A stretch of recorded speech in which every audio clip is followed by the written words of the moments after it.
잠언 1장 1절입니다. 다윗의 아들 이스라엘 왕 솔로몬의 잠언이라. 청주 시내에 제가 잘 가는 곳이 있습니다. 알라딘 중고 서점입니다. 그곳이 참 좋은 것은 새 책 한 권 값으로 3권 정도를 중고책을 살 수 있다는 것입니다. 그곳에서 좋은 책을 발견하면 요즘 젊은 사람들 말 그대로 대박입니다. 그런데 그런 좋은 책을 한 페이지도 안 읽고 고물로 팔아버린 사람들을 생각하면 역시 요즘 젊은 사람들의 말입니다. 헐! 왜 그런 좋은 내용의 책을 무시하는지요? 오래전에 솔로몬에게 아들이 있었습니다. 지혜의 왕, 그리고 그 당시에 가장 많은 물질을 보유한 부자입니다. 에디오피아 여왕이 솔로몬을 보러 올 때 금 120달란트를 선물로 가지고 옵니다. 한 달란트가 34kg이니까 금이 4000kg예요. 대단한 왕입니다. 그 왕이 자기가 알고 있는 모든 삶의 지혜를 모아서 기록합니다. 이것이 잠언이에요. 그 잠언을 그 아들들이 읽기를 원했을 것입니다. 특별히 왕을 이어받을 르호보암이 읽기를 원했을 것입니다. 그래서 자신의 지혜의 근원이 어디서 나오며 그리고 그 지혜를 이어받기를 원했어요. 르호보암의 역대 기록을 보면은 그가 잠언을 읽지 않은 것으로 추론되는 내용들이 나옵니다.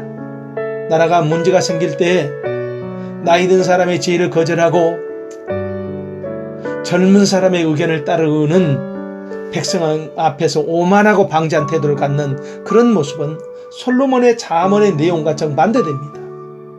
결국 아비의 지혜의 책을 무시한 그는 나라의 절반을 잃어버리고 심지어 그런 풍성한 물질도 대부분 다 빼앗기게 됩니다. 참 안타깝지요. 그런데 이 잠언을 하나님의 성경으로 우리에게 주셨습니다. 하나님의 자녀인 우리가 이 땅에서 지혜롭게 살며 풍성한 삶을 살게 하기 위해서 이 잠언을 우리에게 주셨습니다. 오래된 이 책 속에서 귀한 보석과 같은 오래된 지혜가 가득 있다는 것입니다. 제가 읽어보겠습니다. 솔로몬의 잠언입니다. 이 글을 쓰는 것은 지혜와 교훈을 얻게 하고 슬기로운 가르침을 깨닫게 하고 훈련과 지혜로운 마음을 얻게 하고 의롭고 올바르고 정직한 삶을 살며 어리석은 자에게는 사리 분별력을 주고 젊은이에게는 체험적인 지식과 옳은 것을 깨닫는 능력을 주기 위함이다. 지혜로운 사람은 듣고 학식을 더할 것이며 지각 있는 자는 모략을 얻을 것이다. 이런 잠언을 솔로몬의 아들인 르호보암은 거들떠보지 않았습니다. 안타깝지요. 하나님의 자녀인 우리는 하나님이 우리에게 성경으로 주신 이 잠언을 어떻게 보고 있습니까? 이제 읽어보고 싶은 마음의 동기가 일어나십니까?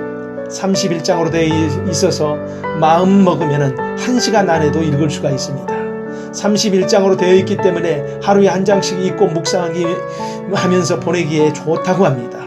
펼쳐보지 않는 책이 아니라 펼쳐서 하나님의 보석과 같은 지혜가 있는 잠언을 내 것으로 만들어 지혜롭고 공의롭게 정의롭게 정직하게 인생을 살아가는 성도가 되기를 축복합니다. 기도하겠습니다. 하나님이 주신 최고의 지혜의 선을 이제 내 것으로 소유하게 하옵소서. 그래서 이 시대를 살아갈 때에 주인공으로 살아가는 그런 복을 누리게 하옵소서.